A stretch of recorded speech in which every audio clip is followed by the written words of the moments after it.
Welcome to CM today. నేను మీ మధు. బంగారం ధరలు మరింత ప్రియమవుతాయన్న హెచ్చరికలు నిజమవుతాయని అనిపిస్తుంది. అయితే ఇప్పటికే రికార్డు స్థాయికి చేరుకున్న బంగారం వెండి ధరలు అసలు తగ్గడం అనేది జరగదంటున్నారు. అయినా సరే తగ్గిన రూ. 10 10 గ్రాములపై తగ్గుతుంది తప్పించి ఎక్కువ తగ్గుతుందని ఆశించడం కూడా అత్యాశ అవుతుందని మార్కెట్ నిపుణులు కూడా చెబుతున్నారు. ఇక ప్రపంచ వ్యాప్తంగా బంగారానికి గిరాకీ ఎప్పుడూ తగ్గదు. ఇక ధరలు ఎంత పెరిగినా దానిని సొంతం చేసుకునే వారు అధికంగానే ఉంటారు. అదే సమయంలో బంగారం వెండి వస్తువులను భారత్ లో సెంటిమెంట్ గా భావించేవారు అధికంగా ఉండడంతో ఎప్పటికప్పుడు ధరలు పెరుగుతున్నా దాని డిమాండ్ మాత్రం తగ్గదంటున్నారు నిపుణులు. అయితే ఇంకా పెరుగుతాయని కూడా చెబుతున్నారు. ఏప్రిల్ నెలల్లో రూ. 1,00,000 దాటేసిన బంగారం ధరలు తర్వాత క్రమంగా దిగి రావడం ప్రారంభించాయి. అయినా రూ. 1,00,000కు చేరువలోనే 10 గ్రాముల ధర ఉంది, కానీ అంతకు మించి అధికంగా ధరలు మాత్రం తగ్గడం లేదు.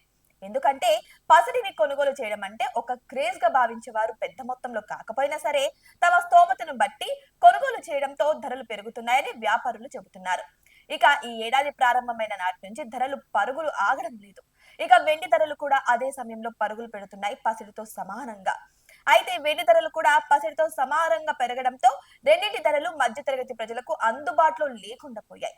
ఇక డిమాండ్ తగ్గని వస్తువు ఏంటంటే, మార్కెట్ లో డిమాండ్ తగ్గని వస్తువు ఏదైనా సరే ఉంది అంటే అది బంగారం ఒక్కటేనని అందరూ కూడా అంగీకరిస్తారు.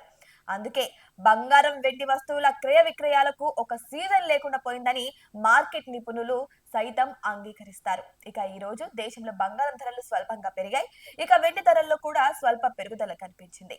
10 గ్రాముల బంగారం ధరపై రూ. 10 పెరిగి కిలో వెండి ధరపై రూ. 100 పెరిగింది. హైదరాబాద్ బులియన్ మార్కెట్ లో బంగారం వెండి ధరలు ఇలా ఉన్నాయి. 22 క్యారెట్ల 10 గ్రాముల బంగారం ధర రూ. 90,210కు చేరుకుంది. ఇక 24 క్యారెట్ల 10 గ్రాముల బంగారం ధర రూ. 98,410గా నమోదైంది. ఇక కిలో వెండి ధరలు రూ. 1,18,900గా ట్రేడ్ అవుతుంది. ఇక ఆల్మోస్ట్ ఇంచుమించు అన్ని సిటీలలో కూడా ఇవే ధరలు కొనసాగుతున్నాయి. ఇటువంటి మరిన్ని అప్డేట్స్ కోసం మా ఛానల్ ని సబ్స్క్రైబ్ చేసుకోండి.